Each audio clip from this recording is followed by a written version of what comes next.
was going through my recovery journey, I didn't know, Brandy, I didn't know who to turn to. I didn't know what kind of services I needed. I was clueless. And because I was clueless, I made a lot of missteps that delayed, hurt, harmed my recovery process.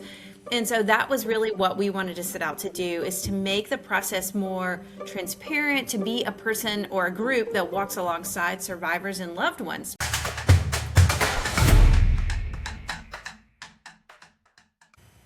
Hey, everybody, and welcome back to Grow Healthy, Help People, a podcast that Accordis puts on. We love talking to nonprofit leaders to see all about what they're doing and how they are helping their communities grow and become stronger. Today, we are here with Crystal from Brave Step. How are you this morning? I'm great and so happy to be here. Thank you. Good. Tell us where you're calling from. I'm North Carolina, right outside of Charlotte. North Carolina, so good. Well, I'm excited to hear all about your organization and what you guys are doing. But first, will you tell me a little bit about you and kind of how you got to where you are? If this was, if you've worked with nonprofits before, if this was something totally new to you, tell me how you got here. Yes. Well, I did. I came from a corporate background, but in that space, I did have the privilege of working with a lot of different nonprofits, and really kind of found that calling, Brandy, of I want to be able to serve and help people in whatever capacity I could at that point in my life. I am a survivor of sexual violence, and so that pathway really became apparent in 2011 for me, that might be my next calling in life, is to really focus on sexual trauma. And here we are, 11 years later. Yeah. And I love that I'm getting to talk to you because I always feel like I feel such a connection to people who actually started their nonprofits, because when you start something from the ground up, it has so much meaning behind it. And there's so much work and sweat and tears that you put into it. And so I know this has been an incredible journey for you. So you got started about 11 years ago, you said? Yes, yes. So wonderful. So tell me a little bit about the programs that you offer people who come in to your organization. Yeah. Well, and one of the things that made us want, or made me want to do this, is that when I was going through my recovery journey, I didn't know, Brandy, I didn't know who to turn to. I didn't know what kind of services I needed. I was clueless. And because I was clueless, I made a lot of missteps that delayed, hurt, harmed my recovery process. And so that was really what we wanted to set out to do, is to make the process more transparent, to be a person or a group that walks alongside survivors and loved ones. And so our very first program was adult survivor care, where we do just that. Like, we provide both the services, but also the kind of how-to guide and in an individual who helps support someone on their journey to recovery. But our adult survivor care includes individual counseling, peer support groups, because community is so important, group therapy, skills-based workshops, really giving a survivor the choice and the power to decide what's best for them at that point in their journey. Our second program is for loved ones, and this is very new and novel in the sense that we realize that loved ones can be absolutely instrumental in the recovery process of a survivor. So they can be both harmful and helpful, but they can't be helpful if we don't teach them how to be helpful. So if you think of Al-Anon, right? Like, Al-Anon is really designed to teach loved ones how to support alcoholics. And so this is the same kind of mirror idea. And then our last program is along education and prevention, but how do we go upstream so that we don't see or serve these individuals later in life? Yeah, absolutely. So going back to the program where you're getting these families involved, do you see a big difference in people that come in who have that family support versus those who don't?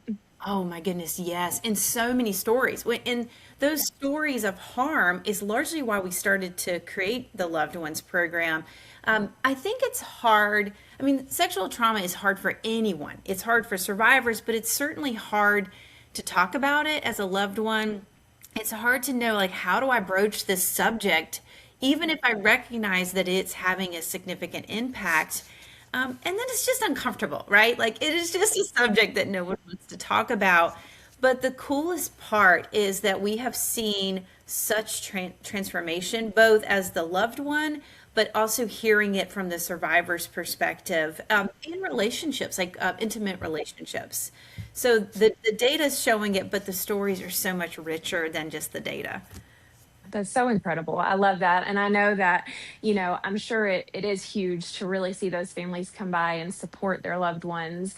W- how do you how do you walk with people who don't have that family support? Are you there with them longer term? Is it something that they kind of find a family in your organization?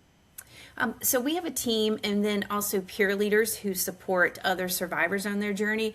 One of the really cool aspects I think about what we do, unlike perhaps other organizations in this space, is that there is no end point.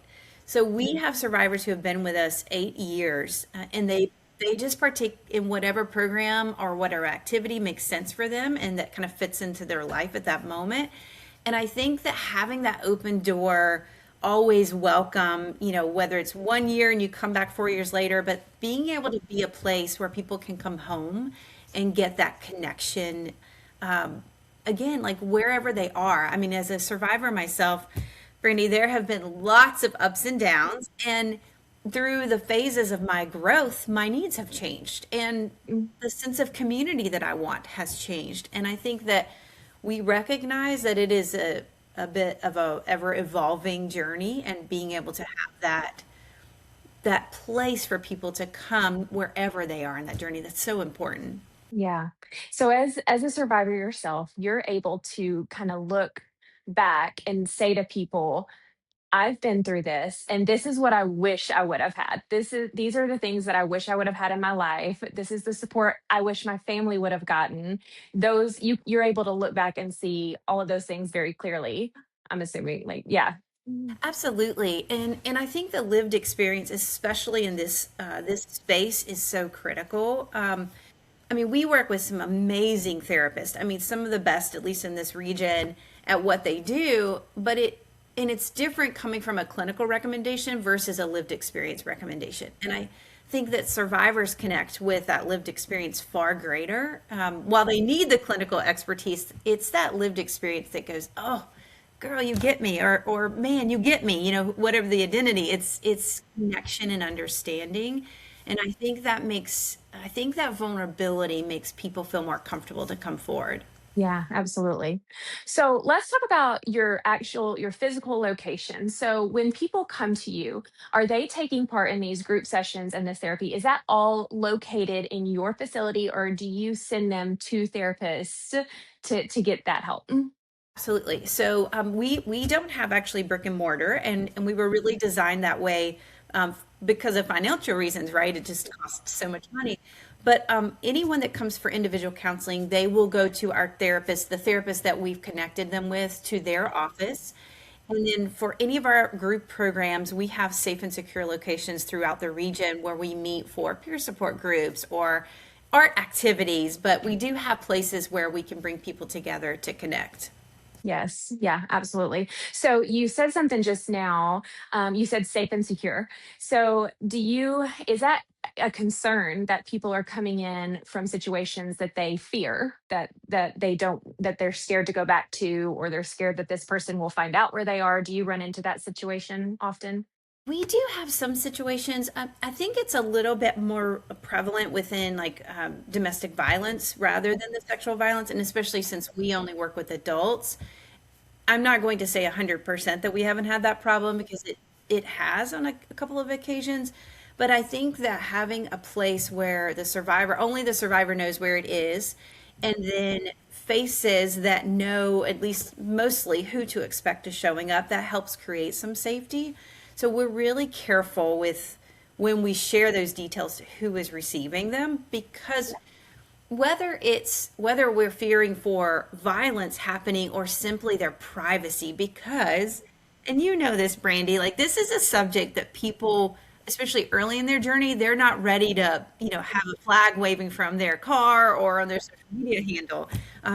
So their choice of when and how and if they ever share is really got to be up to them. Right. Yeah, absolutely. So on that note about them being ready to share.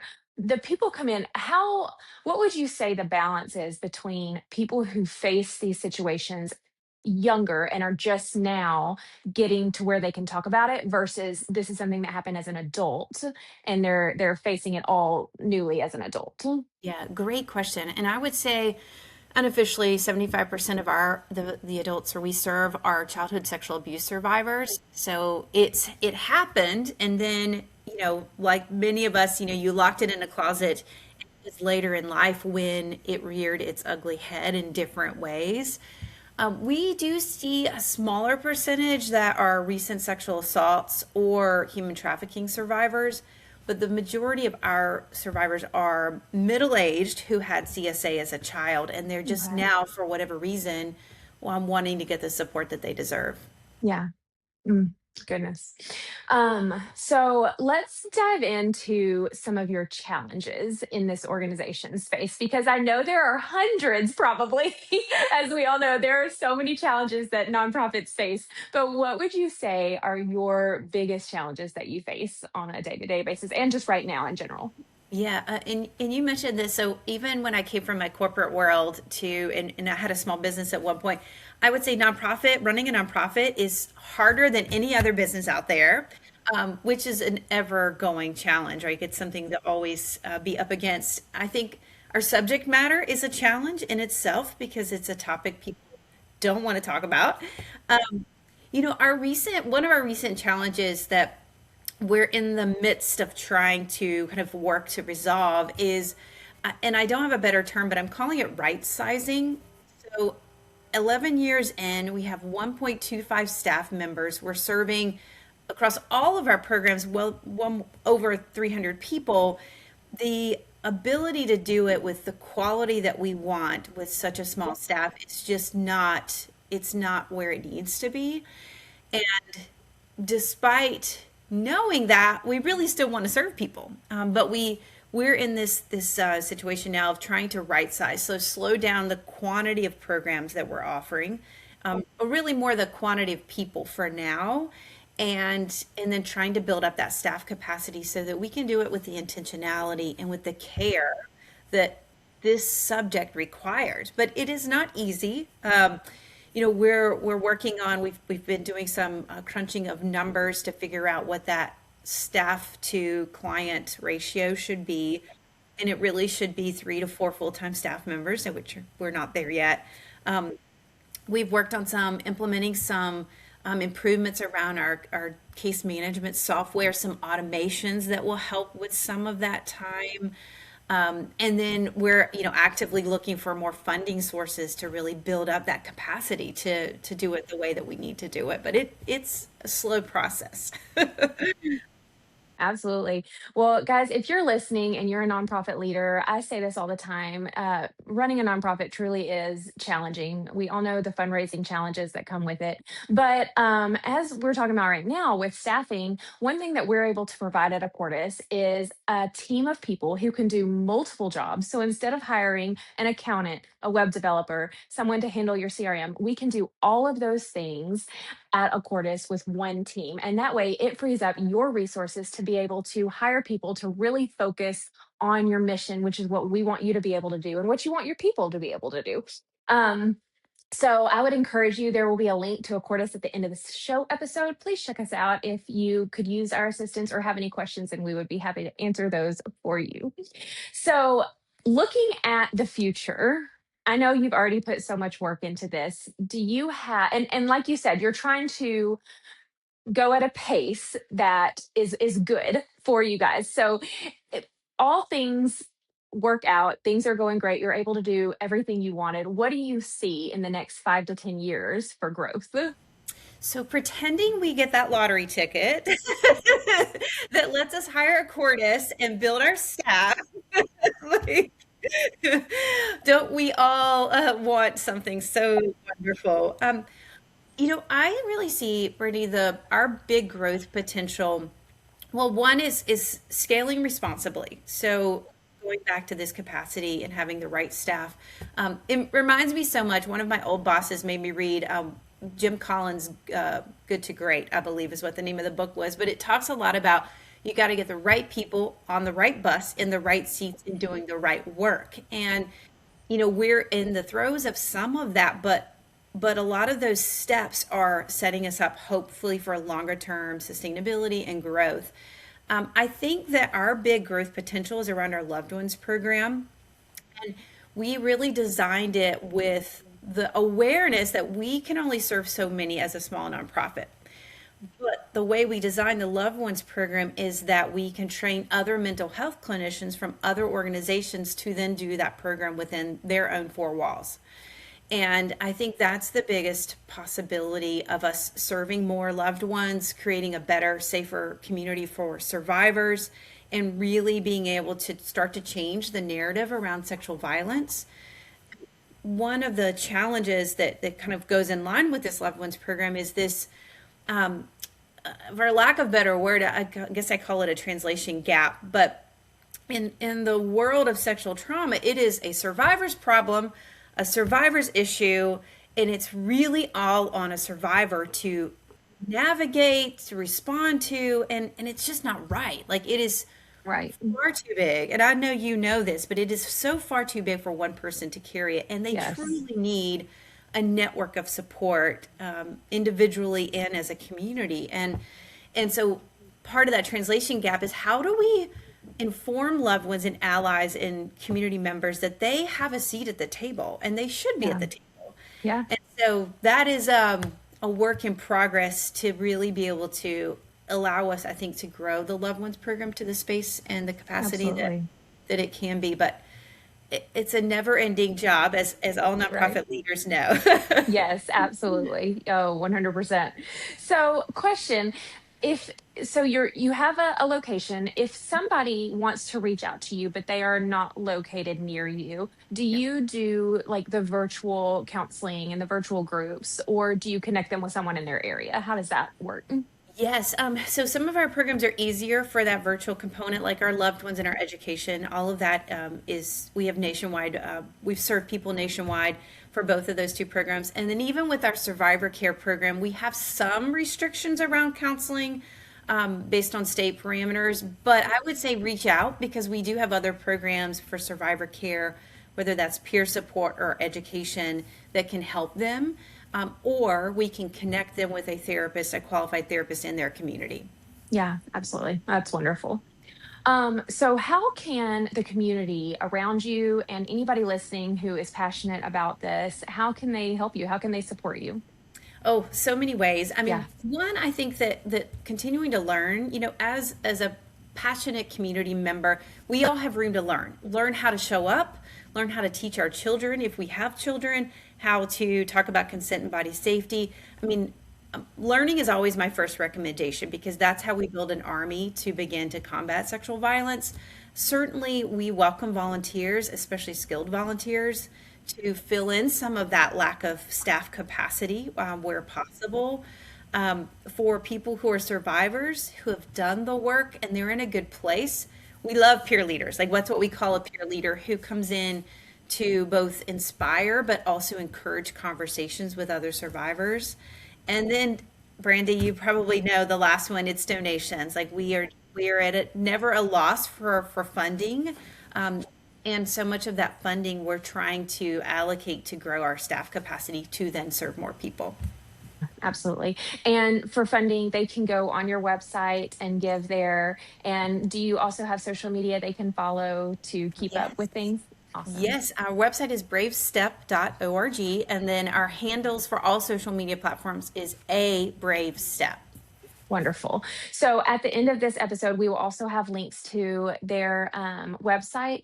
If you have ever been through sexual trauma or sexual abuse, please reach out. It is always the hardest step, being the first step, but to have such a safe and secure place that you can reach out to is such a gift. And if you know someone who has ever struggled with this or gone through this, share this with them, reach out to them, but also support Brave Step because it's really hard for organizations. I know a lot of people from the outside looking in think, they're helping people, they have everything they need, or someone else will do it. But we need people's help. They need people's help. They need people's support, their donations, their thoughts. And again, learn about it, research it. But I know they would love to have your support. I have really enjoyed talking to you today. Thank you so much for sharing your vision and your mission with everybody. We really appreciate it. Thank you so much. I appreciate what you do and what Accordis does to help nonprofits in our community. Absolutely. All right, guys, we will see you next time. Thank you.